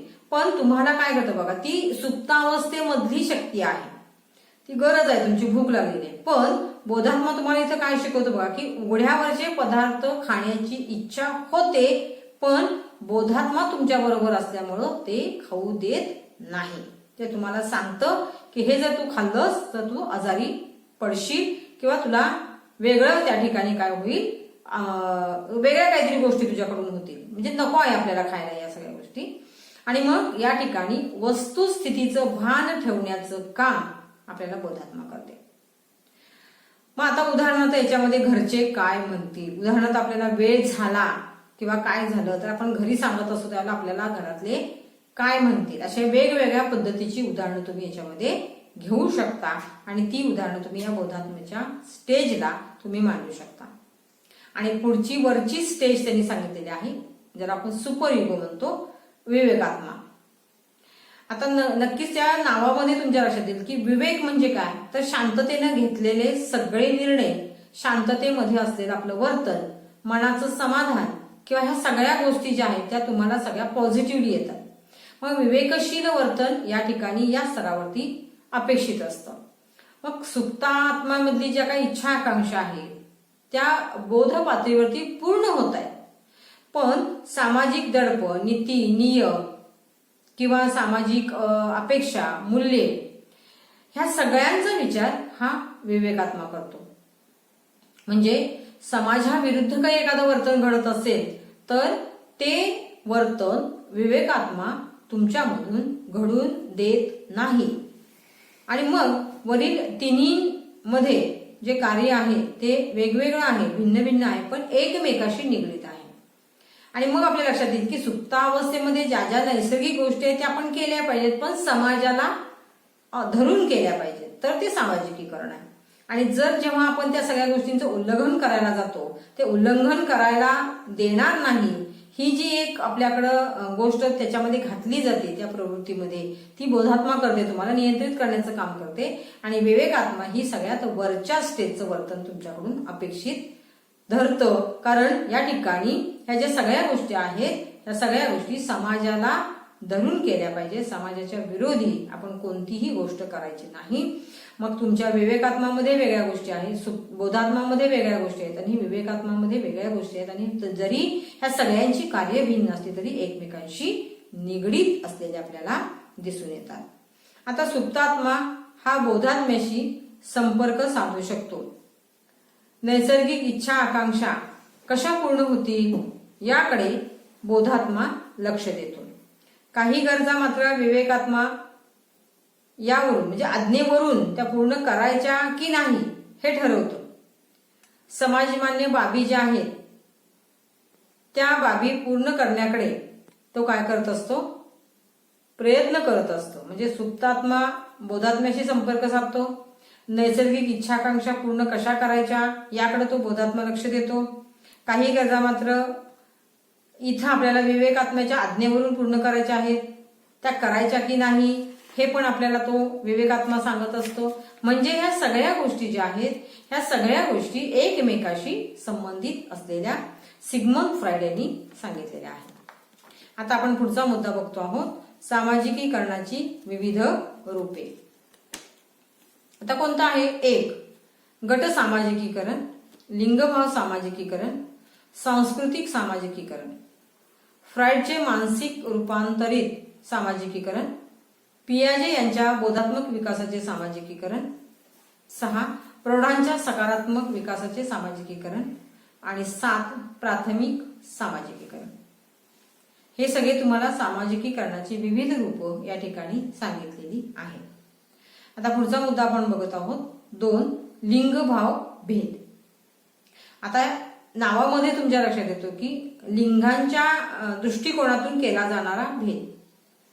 मग स्त्री आणि पुरुष यांच्यातील भेदांसाठी प्रामुख्याने बायोलॉजिकल फॅक्टर, हार्मोन्स आणि social behaviour and cognitive development असे मानले जाते. म्हणजे हे जे भेद आहे हे भेद कसे मानले?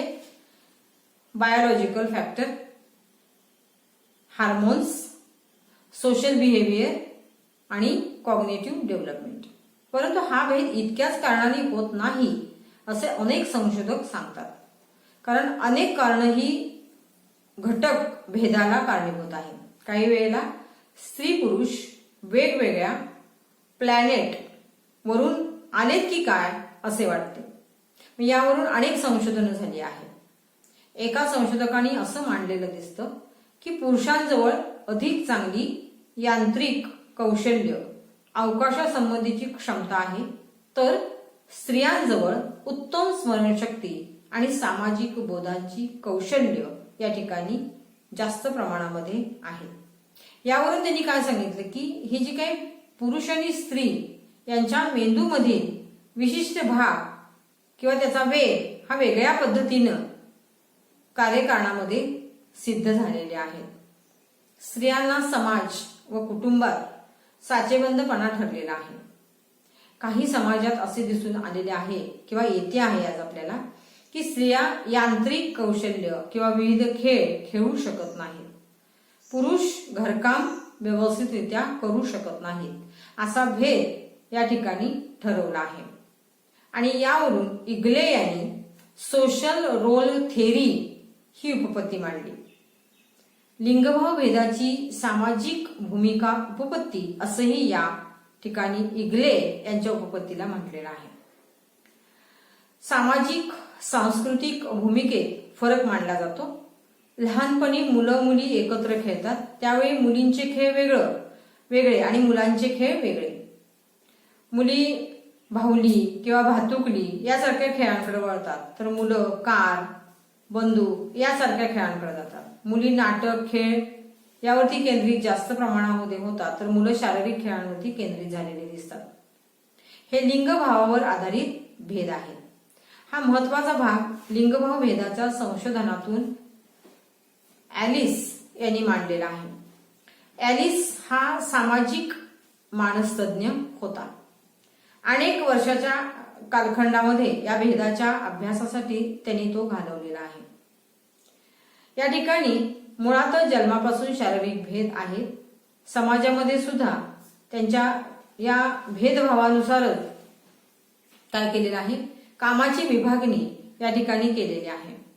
शारीरिकदृष्ट्या पुरुष हे थोडेसे मजबूत असतात, शक्तिशील असतात किंवा शक्तिमान असतात, तर स्त्री ही नाजूक आहे आणि तिच्याकडे क्षमता कमी असतात असं या ठिकाणी ठरवूनच दिलेलं आहे. आणि म्हणून सामाजिक भूमिका उपपत्ती असं या ठिकाणी इग्ले यांनी नाव दिलेलं आहे.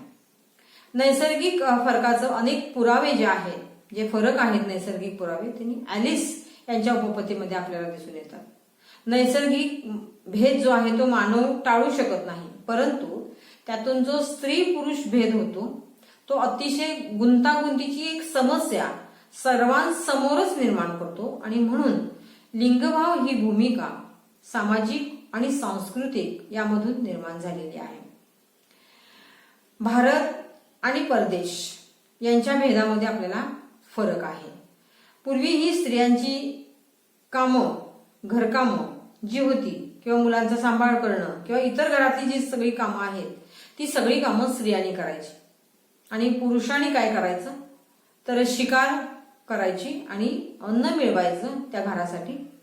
इग्लेची उपपत्ती सांगते की सामाजिक आणि सांस्कृतिक अपेक्षा स्त्री पुरुष यांच्याकडून असतात, त्याला लिंगभाव साचेबंदपणा असं म्हणतात. या साचेबंदपणामुळे त्या दोघांचं कार्यक्षेत्र वेगवेगळं मांडलेलं आपल्याला दिसून येतो आणि त्याच्यावरती मतं तयार झालेली आहेत, काही दृष्टिकोन तयार झालेले आहेत. आणि हे भेद होण्यामधील जे काय म्हणूया आपण की तो जो वाटा आहे तो सगळा या ठिकाणी आपल्याला दिसून येतो. मग स्त्रियांना राजकीय, सामाजिक, आर्थिक, सांस्कृतिक जीवनांमध्ये पुरुषांच्या बरोबरीनं स्थान मिळत नाही. त्यामुळे अधिकाराचा अडथळा निर्माण होतो.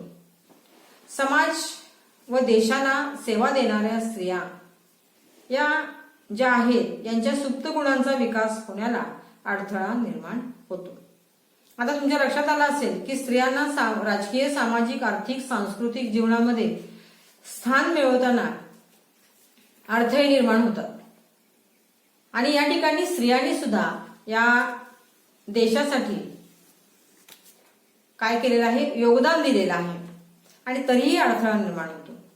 मग लिंगभाव ही संज्ञा स्त्री पुरुष यांच्यातील वैशिष्ट्यपूर्ण फरकांबाबत वापरली जाते. मग संस्कृतीप्रमाणे सुद्धा ही जी काही संज्ञा आहे ती निश्चित होते. मग व्यवसाय, संभाषण, आरोग्य, सामाजिक जाणीव इत्यादी कार्यक्षेत्रात आपल्याला काय होतो, लिंगभाव भेद जो आहे तो आढळतो. मग व्यवसायामध्ये काय होतं बघा की एखादा व्यवसाय करत असताना स्त्रियांनी हा व्यवसाय करावा आणि पुरुषांनी हा व्यवसाय करावा, इथंही भेद आपल्याला दिसून येतो. लिंगभाव भेद सिद्धांत, थेअरीज ऑफ जेंडर डिफरन्स, हे जे समाजशास्त्रज्ञ आहेत आणि शिक्षण तज्ञ आहेत त्यांनी काही उपपत्ती या लिंगभाव भेद संदर्भामध्ये मांडलेल्या आहेत. त्याच्यामध्ये पहिली आहे लिंगभाव भेद जैविक सिद्धांत उपपत्ती, biological theory of gender difference. स्त्री आणि पुरुष यांच्यामधील जैविक फरकास लिंग असं संबोधलेलं आहे. मग आता हे कशावरून संबोधलेलं आहे तर उदाहरणार्थ बघूया आपण. जी गुणसूत्र आहे, स्त्री XX आणि पुरुष XY, प्रजनन अवयव, बीजकोश, अंडकोश, हार्मोन्स, हे भेद आहे. मग समाजाकडून त्या समाजातील संस्कृतीद्वारे स्त्री पुरुष यांच्याकडून जी अपेक्षा व्यक्त केली जाते तिला आपण काय म्हणत असतो, लिंगभाव असं म्हणत असतो. आता ह्या लिंगात बदल करता येत नाही, परंतु लिंगभावामध्ये आपल्याला फरक दिसून येतो. आता प्राचीन काळापासूनच या ठिकाणी आपल्याला ठरवून दिलेलं आहे की स्त्री आणि पुरुष यांनी कोणती कामं करायची, कोणती कामं करायची नाही, आणि त्याबाबत पूर्ण अंशानं स्पष्टता दिसून येते. आणि म्हणूनच पूर्वंपार चालत आलेली जी काही गोष्ट आहे तीच गोष्ट आपण काय करतो आहोत, आजही करत आहोत. आणि म्हणून प्राचीन काळापासून हे भेद जे आहेत, लिंगभाव भेद, हे आपल्याला दिसून येतात.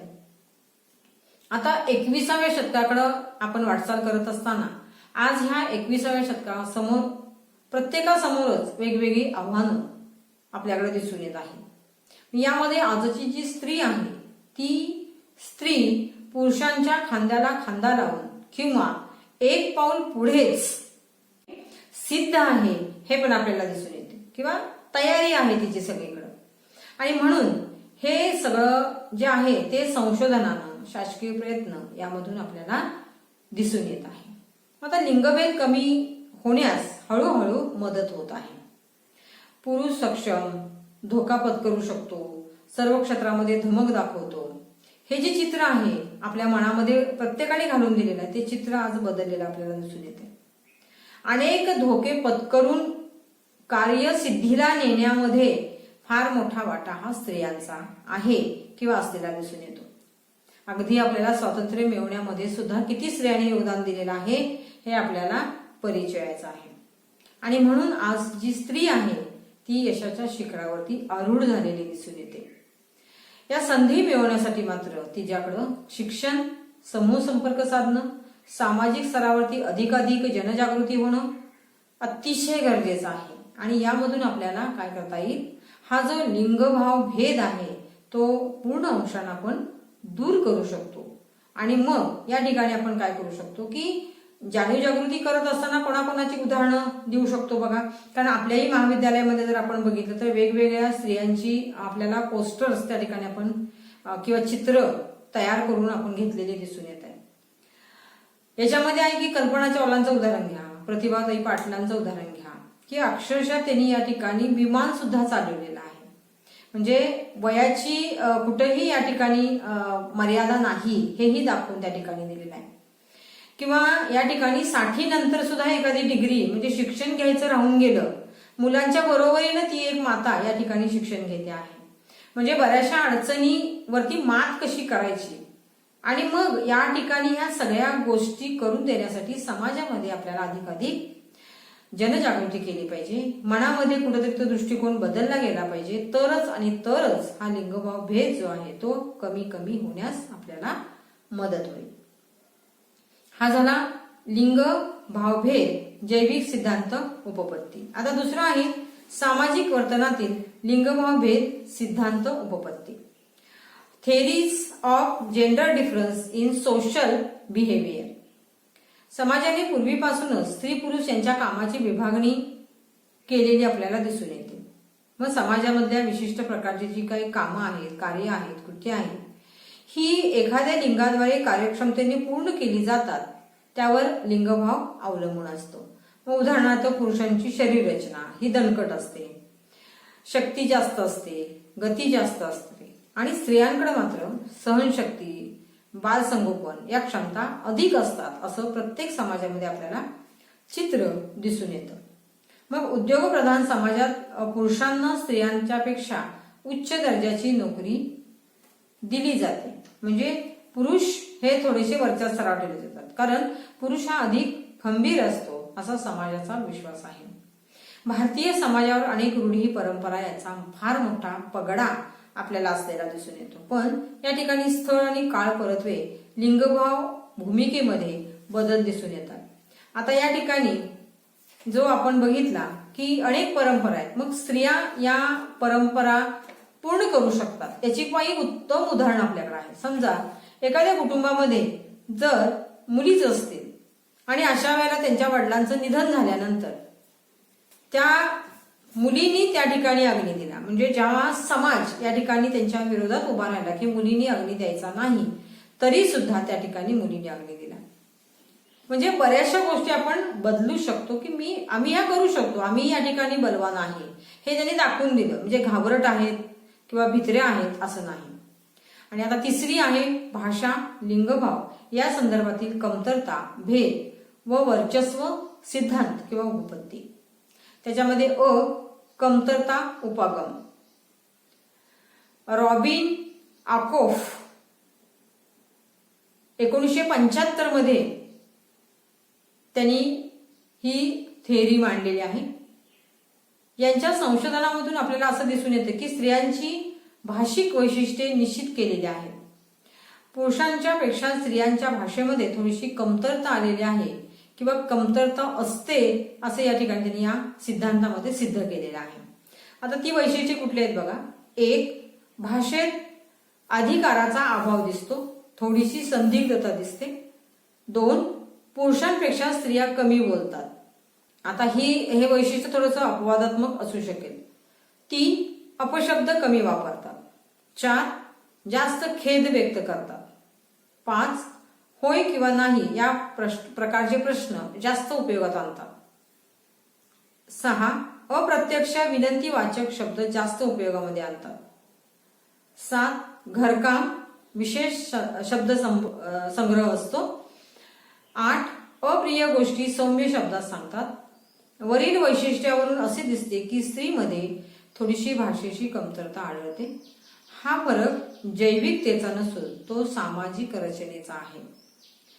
कारण भारतातील अनेक समाजात त्यांच्या कुटुंबात आपली मते स्पष्ट मांडण्याचं स्वातंत्र्य स्त्रियांना नाही. आणि म्हणून जेव्हा जेव्हा स्वातंत्र्यावरती घाला येईल, जेव्हा जेव्हा एखादी गोष्ट त्या करायला जातील आणि त्यांना मागे खेचलं जाईल, निश्चितपणानं या सगळ्या ज्या वरच्या गोष्टी सांगितलेल्या आहेत की त्यांची जी भाषा आहे किंवा त्या ज्या कमी बोलतायत त्याला कारणच ते आहे की तुम्ही त्यांना बोलूच देत नाही, एखादी गोष्ट मांडू देत नाही, एखादं मत सांगू शकत नाहीत. आणि मग हळूहळू त्या ज्या काय आहेत त्या भाषेपासून बाजूला होतात. कारण मांडून उपयोग नाही, त्याच्यापेक्षा शांत बसणं, आणि म्हणून मितभाषी असतात असंही या ठिकाणी त्याला म्हटलेलं आहे. मग आता याच्याबरोबर फक्त या भाषेमध्येच आहे तर घरामध्ये ती एक सदस्य आहे. म्हणून एखादी गोष्ट करत असताना, एखादा निर्णय घेत असताना त्याही ठिकाणी निर्णय घेण्यामध्ये सुद्धा तिची साधी एखादं मत सुद्धा विचारात घेतलं जात नाही किंवा तिला विचारलं तर जात नाही. अशाही प्रकारचं थोडंसं या ठिकाणी स्वरूप आपल्याला दिसून येतं. हा झाला तुमचा पहिला रॉबिन लाफोक यांचा सिद्धांत जो आहे तो त्यांनी इथं मांडलेला आहे. दुसरा आहे याच्यामध्ये त्यांनी सांगितलं वर्चस्व उपागम. झिमर्सन आणि वेस्ट यांच्या संशोधनामधून त्यांनी काय केलं की काही निष्कर्ष त्यांनी मांडलेले आहेत.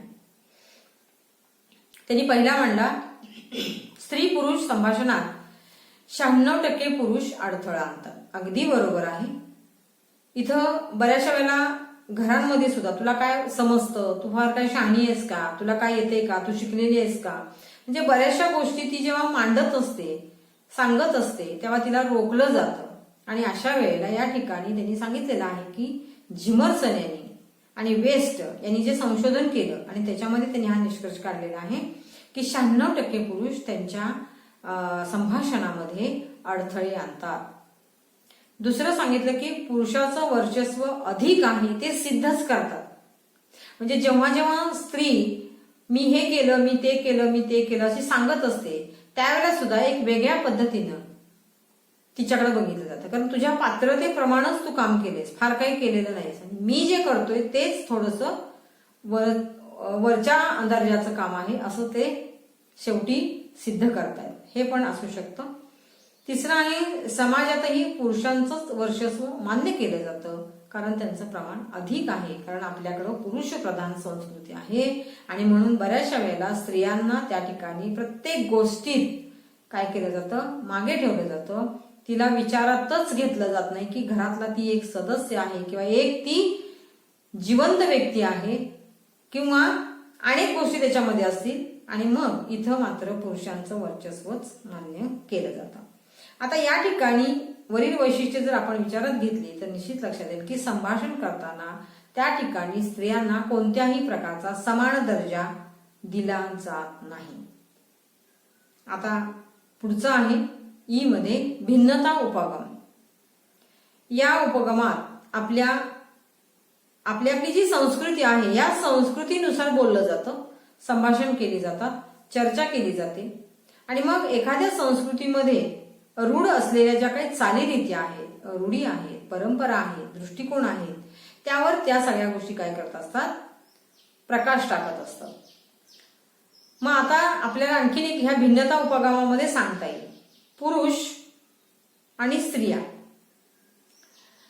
पुरुष मोठ्या प्रमाणामध्ये स्त्रियांच्या प्रत्येक प्रगतीमध्ये अडथळा आणतात, स्वतःचा दर्जा आणि स्वातंत्र्य अधिक जपतात.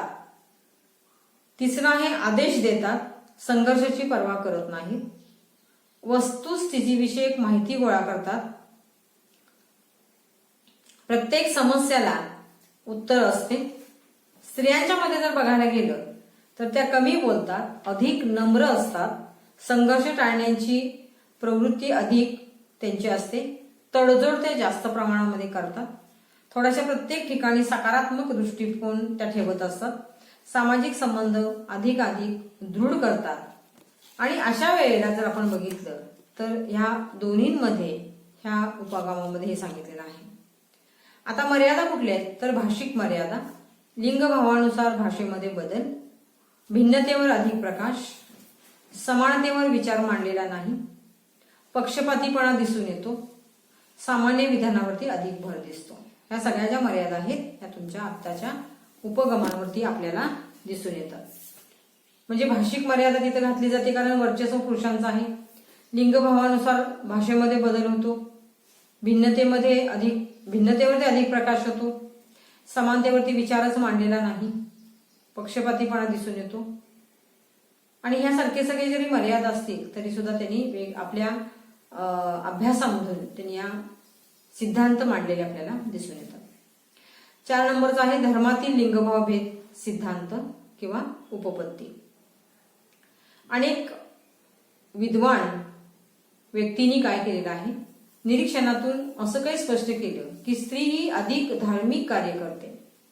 पण त्यांनी हे असं काही म्हटलेलं विधान आहे पण पुरेसं स्पष्टीकरण मात्र या तज्ज्ञांनी दिलेलं आपल्याला दिसून येत नाही, फक्त गृहीत धरलेलं आहे. मग संशोधन वाढत गेल्यानंतर वेगवेगळ्या प्रकारचे लिंगभाव भेदाचे शोध लागले आणि ते शोध आणि त्यांचे जे फरक आहेत हे 2 गटामध्ये या धर्मातील लिंगभाव भेद सिद्धांतामध्ये त्यांनी मांडला. पहिला आहे निसर्ग. शारीरिक, मानसिक, धार्मिक बांधिलकीत हा लिंगभाव भेद आढळतो, म्हणजे जैविकता. रोड यांच्या मते पुरुषांच्या शरीर रचनेत लैंगिक संप्रेरके अधिक असतात, त्याचा परिणाम धार्मिक लिंगभाव भेदावरती होतो. ते धार्मिक कमी असतात, धोका कमी पत्करून उन्नती करण्यासाठी किंवा त्या कामी लैंगिक संप्रेरक असतात. आता ह्या पहिला झाला निसर्ग. 2 नंबरला संगोपन. धार्मिक भेदासाठीचे घटक, सामाजिकीकरण, पारंपरिक लिंगभावाची भूमिका, स्त्री कामगार कमी प्रमाण, राष्ट्रीय आर्थिक रचना.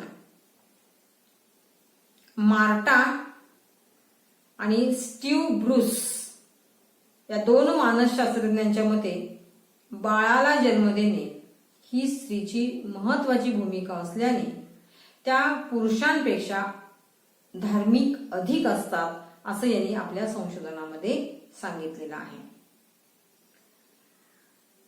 आता 2 नंबरला त्याच्यामध्ये आहे बघा की स्त्रियांच्या लैंगिकतेवर नियंत्रण ठेवण्यासाठी पुरुष स्त्रियांना धार्मिक बनवण्यासाठी दबाव आणतात. भारतात अनेक धर्म असे आहेत जे घटनेने या सर्वांना समान स्वातंत्र्य दिलेलं आहे. भारतामध्ये परंपरा, रूढी यांची मुळं अतिशय खोलवर रुजलेली आहेत आणि त्यानुसारच स्त्री अधिक धार्मिक म्हणजे चूल आणि मूल या परंपरेमध्येच अडकलेली परंपरा आज आपल्यामध्ये आजही घट्ट रुजलेली दिसून येते. लिंगभाव भेदासाठी जैविक सामाजिक घटक महत्वाचे आहेत व वरील सर्व सिद्धांतामधून लिंगभाव भेद ही संज्ञा आपल्याला सहजतेने समजते. म्हणजे काय झालेलं आहे याच्यामध्ये की हे जे लिंगभाव भेद आहे ते पूर्वीपासून आपल्याकडे ज्या रूढी परंपरा आहेत त्या रूढी परंपरेचा पगडा आपल्यावरती इतका आहे की ते आपण बदलवू म्हटलं तरी बदलवू शकत नाही. मग प्रत्येक गोष्ट जी आहे ती स्त्रियांनीच केली पाहिजे. आज सुद्धा बघा स्त्रीनं सर्व्हिस करायची, परत येऊन घरातलं सगळं करायचं आणि फार काही आमच्यासाठी करत नाहीस, हे काम तुझंच आहे. ह्या दोन्ही गोष्टींमधून तिची तुलना केली जाते की तू घरातलंही कर आणि बाहेरचंही कर आणि मुलांचंही कर. म्हणजे तिला सगळ्याच गोष्टींमधून काय केलं जातं, दबाव आणला जातो आणि या दबावामधूनच ती काय करते की जे मी स्वतंत्र आहे हे ती मांडू शकत नाही, कारण त्या गोष्टीच इतक्या घट्ट झालेल्या आहेत. आणि म्हणून या सगळ्या सिद्धांतामध्ये आपल्याला असं दिसून येतं की ही जी लिंगभाव भेदाची संकल्पना आहे ही धार्मिकतेच्या बाबतीमध्ये असेल किंवा त्या दृष्टिकोनातून बघणं असेल, आज आपल्याला अशा पद्धतीची दिसून येते.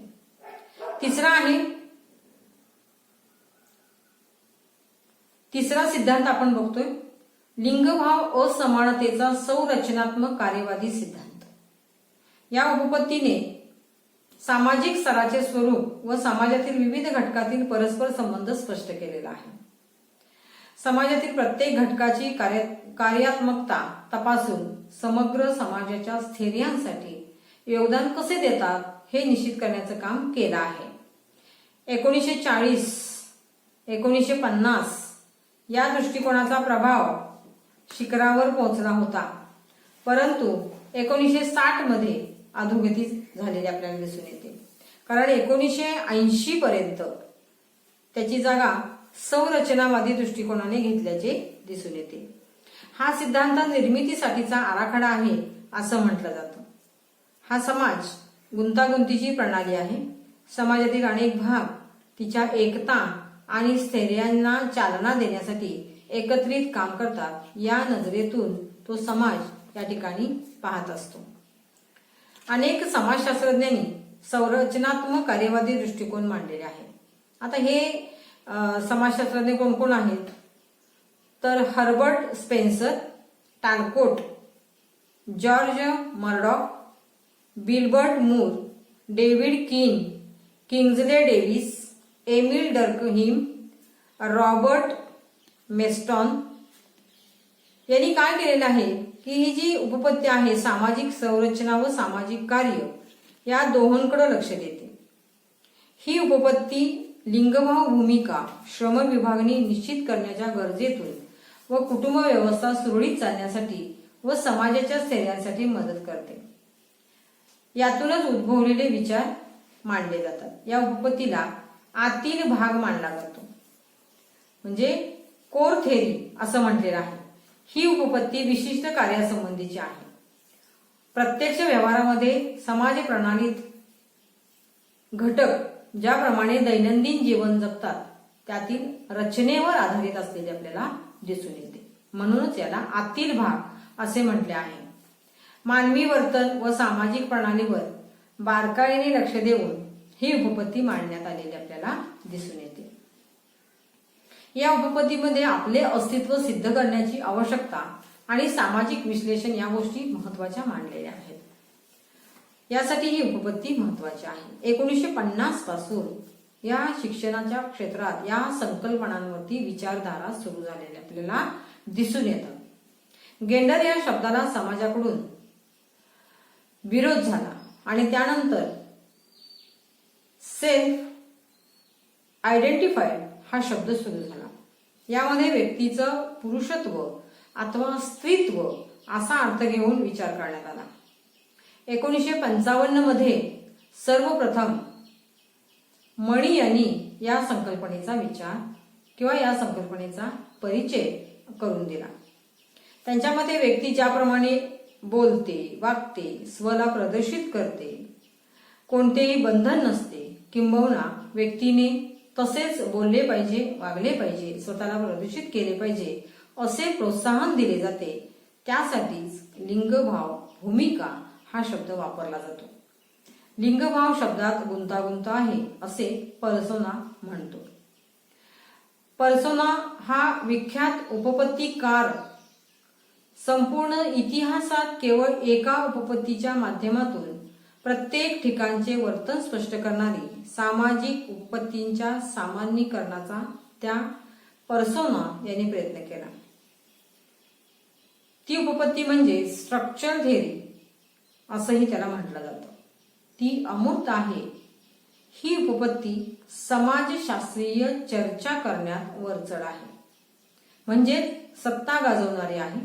खूप निंदक, खूप प्रशंसक आहेत.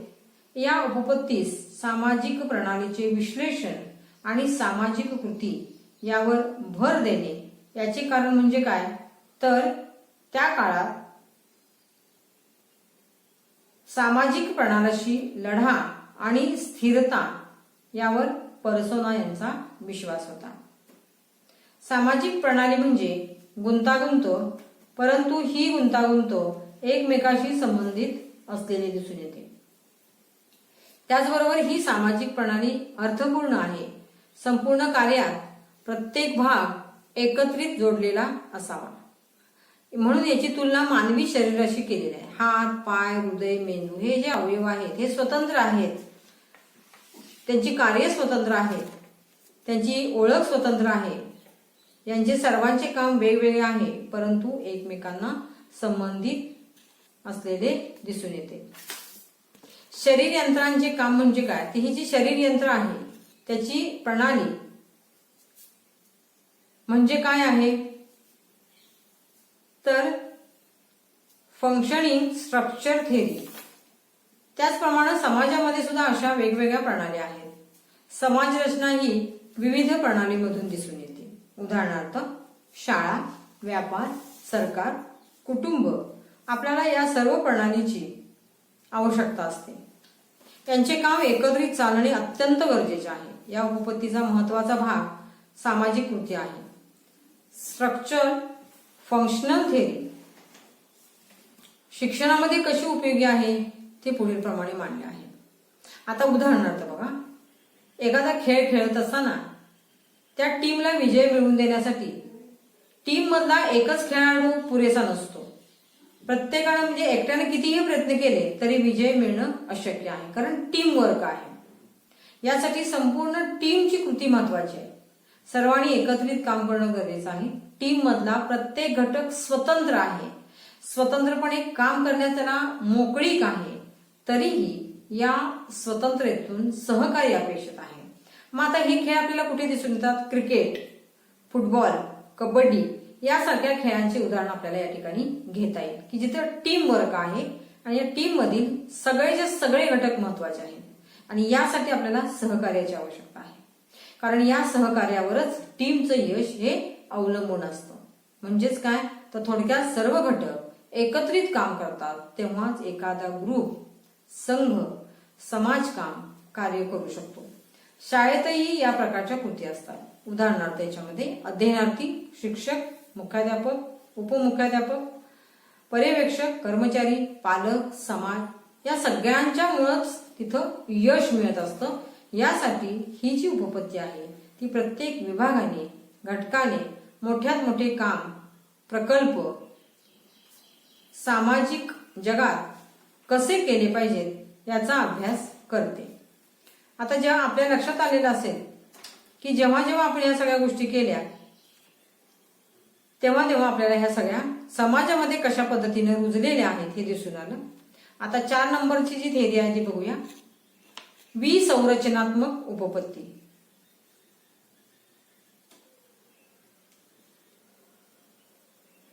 ही विसंरचनात्मक उपपत्ती आहे ती या ठिकाणी चिकित्सक दृष्टिकोन मानणारी आहे. एखाद्या यंत्राचे सुटे भाग करणं, मोडून काढणं इत्यादी.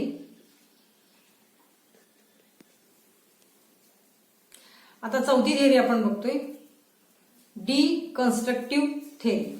त्यालाच विखंडनात्मक उपपत्ती किंवा विसंरचनात्मक उपपत्ती असंही म्हटलेलं आहे. डिकन्स्ट्रक्ट याचा अर्थ डिसमेंटल असा आहे, त्याचाच अर्थ पार्ट असा होतो. एखाद्या यंत्राचे सुटे भाग करणे, मोडून काढणे, काढून टाकणे इत्यादी या अर्थानं आपल्याला याचा अर्थ घेता येतो. या ठिकाणी डिकन्स्ट्रक्टेशन्स हा एक चिकित्सक दृष्टिकोन आहे. डिकन्स्ट्रक्टेशन्स हा एक चिकित्सक दृष्टिकोन मांडलेला आहे, जो शब्द आणि अर्थ यामधील संबंध महत्वपूर्ण मानतो. विखंडन किंवा विसंरचना या नावाने ही उपपत्ती ओळखली जाते. जॅक डेरिडा 1967 मध्ये त्यांनी या ठिकाणी आपले मत मांडलं की प्रभावी कल्पनांची ओळख विखंडनात्मक विषयी त्यांनी करून दिली. भाषा ही एक प्रणाली आहे ज्यामध्ये चिन्ह, शब्द आहे आणि या दोन्हींना अर्थ केवळ त्यांच्या परस्पर विरोधीपणामुळेच आहे. शब्दांना अर्थ केवळ त्यांच्यातील तफावतीमुळे आहे. विखंडनात्मक म्हणजे काय? तर शाळा, पद्धत, चिकित्सा नाही, तर त्यांच्या मते शब्दांना स्वतःचे अर्थ असतात. प्रत्येक शब्द जेव्हा वाक्यामध्ये गुंफला जातो तेव्हा तो समजण्याची शक्यता कितीतरी पटीने वाढते. आणि मग कितीही लांब रचनेचे वाक्य असले तरी ते त्यात बसून भाषा समजण्याची ताकद निर्माण करते. वाक्याचे तुकडे जरी केले तरी त्यांची ताकद ही वाढत वाढतच जाते. नवीन नवीन अर्थ त्यामधून तयार होतात असं जॅक डेरिडा यांनी मांडलेलं आहे. व्याख्या त्यांनी केलेली आहे, रिचार्ड यांची व्याख्या आहे. Deconstructions as the systematic undoing of understanding. दुसरी आहे पेऊल यांची व्याख्या, deconstructions as a way of uncovering the questions behind the answer of a text of traditions. मॅऊल आणि रिचार्ड यांनी विसंरचनेचा अर्थ पुढील प्रमाणे सांगितलेला आपल्याला दिसून येतो. शब्दसंस्था, परंपरा, समाज, विश्वास अशा शब्दांचा अर्थ स्पष्ट करण्यासाठी त्यांच्या मर्यादा सुद्धा लक्षात घेणे आवश्यक आहे. या उपपत्तीतील संकल्पना काय आहेत बघा. 1. शब्दांपलीकडे किंवा बाहेर काहीच नाही. 2. हेतूमध्ये वेगळेपण आहे. प्रत्येक शब्दास विखंडनाची क्षमता आहे. भाषेचे स्वरूप संघर्षात्मक आणि विरोधात्मक असणे अनिवार्य आहे किंवा ते अत्यंत गरजेचं आहे असंही त्यांनी या ठिकाणी सांगितलेलं आहे. आता पुढचा मुद्दा आपण या ठिकाणी बघत आहोत की शब्दाला एकच अर्थ नसतो, तर त्या मूळ अर्थांचे अनेक सामायिक शब्द असतात. 6. भाषेचे खरे स्वरूप म्हणजे असे आहे की त्यामध्ये अर्थ दडलेला असतो. 7. शब्दांना अमर्याद असा अर्थ असतो. 8. अनिवार्य आणि न संपणारे अनंत विश्लेषण म्हणजे भाषा. भाषेच्या स्वरूपाविषयी ज्ञान सोपं नाही असं डॅरिएट यांना वाटते. आपण त्यांच्या या सकारात्मक आणि नकारात्मक उपपत्तीविषयी लिंगभाव शिक्षणाच्या संदर्भातील उपयोजन लक्षात घेऊया. तर उदाहरणार्थ बघूया आता की एखाद्या कुटुंबातील मुलगी, तरुण मुलगी बाहेरगावी राहत असेल तर त्या बाहेरगावी राहण्यावरती अनेक प्रश्न त्या आईवडिलांना विचारले जातात. मग लग्नाचे वय झालेले आहे, लग्न केव्हा करणार आहात, आजूबाजूची परिस्थिती व्यवस्थित नाही, कुठे ठेवलेलं आहे, का ठेवलेलं आहे, कशासाठी ठेवलेलं आहे, म्हणजे आजूबाजूच्या परिस्थितीप्रमाणे व्यक्तींचे विचार त्या ठिकाणी सुरू होतात. आता परिस्थितीचा भिन्न विचार सुरू झाला तर उदाहरणार्थ मग आता ह्या सगळ्याचा परिणाम आई वडिलांवरती होतो की आपली मुलगी हे म्हणतात तशी काय आहे का, मुलगी कोणाबरोबर फिरत आहे का, खरोखरच अभ्यास करते का, लग्न आता तिला शिकवत ठेवलं तर लग्न नाही झालं तर काय करायचं, ह्या सगळ्यांचा परिणाम म्हणून ती नाही अभ्यास केला आणि वेगळ्याच कुठल्या क्षेत्रामध्ये ती जर लागली तर ती नापास झाली तर काय करायचं. म्हणजे हे या अगोदरच्या विचारलेल्या प्रश्नांमधून आई वडिलांच्या मनामध्ये हे प्रश्न उमटतात किंवा पडतात. मग मुलग्यांच्या बाबतीत सुद्धा ही विसंरचना म्हणता येऊ शकते. जिथे वाक्यरचना जे कन्स्ट्रक्शन्स आहे तिथे विखंडन डिकन्स्ट्रक्शन्स आहे. जिथं चांगलं आहे तिथं वाईट आहे. मग समाजामध्ये ह्या विसंरचना निर्माण होण्याला कारण काय आहे तर लिंगभेद. हा लिंगभेद भाव हा असल्यामुळं ह्या सगळ्या गोष्टी निर्माण होतात. उदाहरणार्थ एखाद्या खेडेगावात जर तुम्ही एखादी मुलग्याच्या घराचा पत्ता विचारायला गेली तर त्यावरती अनेक प्रश्न उद्भवतात. जर एखादी मुलगी वडिलांच्या मित्राच्या घरी राहायला गेली तरीही प्रश्न उद्भवतात. मग बारीक बारीक बारीक चौकशी मात्र इतरांची सुरू होते. म्हणजे वेगवेगळे अर्थ काढले जातात. समाजामध्ये वावरत असताना व्यक्तीनंतर लिंग विचारात घेतले जाते. मुलगा मित्राकडे गेला तर तेवढे प्रश्न विचारले जाणार नाहीत, पण मुलगी जर तिकडे गेली तर मात्र प्रश्न प्रचंड प्रमाणामध्ये विचारले जातात. कारण तिथं मुलांना वेगळी वागणूक आणि मुलींना वेगळी वागणूक असते आणि म्हणून समाजामध्ये हा लिंग भेदभाव निर्माण झालेला आपल्याला दिसून येतो. एकाच गटातील व्यक्ती अशा प्रकारचे विखंडन करण्यास मागे नसतात. उदाहरणार्थ 2 स्त्रिया एकत्र आल्या तरी त्यांच्या इथं सुद्धा आपल्याला विखंडन दिसून येतं. त्यांच्या पोशाखावरून, दिसण्यावरून, रंगांवरून, केसांवरून बरेचसे प्रश्न विचारले जातात. मग तुझे केस पांढरे आहेत का, तुझे केस काळे आहेत का, तुझी साडी तुला अशी चांगली दिसत नाही, तू कशाला नेसतेस, किंवा तुझी उंची, तुझा पोशाख तुला चांगला दिसत नाही, किंवा रंग तुझा असा आहे. म्हणजे हे जे आहे हे सगळं आहे की अनेक प्रसंगातून व्यक्ती डिकन्स्ट्रक्शनला खत पाणी घालत असते. मग ही विसंरचना ते कन्स्ट्रक्शन किंवा ती स्ट्रक्चर वाढत जातं आणि याची सुरुवात आपल्याला पहिल्यांदा करता येते कुटुंबातून. मुलांबाबत आणि मुलींबाबत काय होतं फरक केला जातो. या ठिकाणी मुलग्याला काही वेळेला कमी गुण मिळाले तरी चालेल, पण मुलीला कमी गुण मिळून चालणार नाही. कारण मुलग्याची बुद्धी तेवढीच असते आणि मुलींचीही तेवढीच असते, पण हे मान्य केलं जात नाही.